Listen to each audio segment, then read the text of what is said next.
Okay, one of the questions that's been asked is how to insert an image into the body copy. So we're going to take this article that's been written or that's been drafted here, and I found a section where it starts to talk about an Anderson air raid shelter. So something from World War II, which probably a lot of the readers will have possibly no idea what that is. So we're going to take this opportunity to add a photo that may have not been in the printed version of the Chronicle, because we can do this digitally.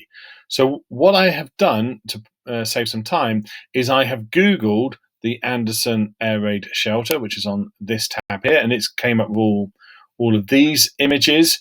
Now we need to be really careful at this stage about copyright, but I'm going to make a judgment call that actually the image that I'm going to take probably may not be copyright protected, or is not going to be kind of one that's going to cause us a big issue.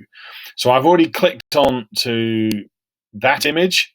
The way to basically borrow, in inverted commas, the image.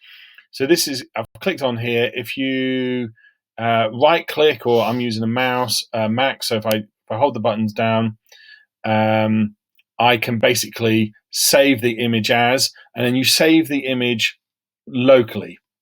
Now, ideally, what you guys should all have access to is one of the Kipworth Chronicle drives. So you're basically not occupying space on your own hard drives, you're occupying it on a Kipworth Chronicle editorial one. So you should get access to the copy. So I have saved that image locally. What I'm now going to do is I'm going to go back to my article. I'm going to work out where I want to put it. I want to stick it here. And I've clicked on a blank space, gone for add a block, and now I'm going to add an image block. So I've clicked on add image. Now here you have a choice. You can either load up an image that's already in the media library. So if it's one of the Kipworth, Fleckney and Kipworth Running Club logo, we've already got those images saved, but you're doing something new. So I'm going to upload that image I've got of the Anderson air raid shelter. So I've clicked on upload, and I've just got the spinning wheel. Now I'm going to go to my Kipworth Chronicle folder, where I save all of my my work, and I've got a folder in here. Now I'm actually looking at the advertising folder, but you should get access to the one for editorial. Now I've saved that Anderson air raid shelter into this folder to save time. So there is my image, and I click on it. File size is quite short, is small. It's less than 500, so it's 103. So not a great image, but it would kind of do for this purpose. If I click on open, that's now the image in place. So if I click on the image, I can do a couple of things with it. I can replace it, I can crop it, I can basically change its alignment. So one of the things I can do is change alignment here and align it. I'm going to do align it left.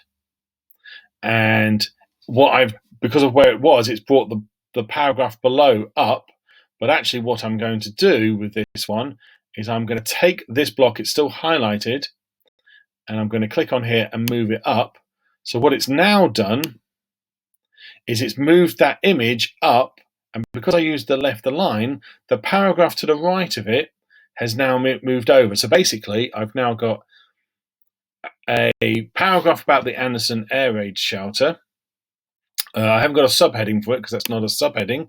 So I'm going to create.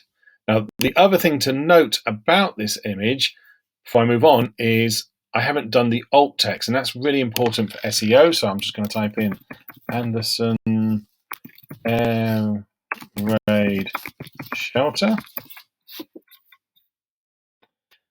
And now if I hover over it when it was published, it will kind of, it will say Anderson air raid shelter.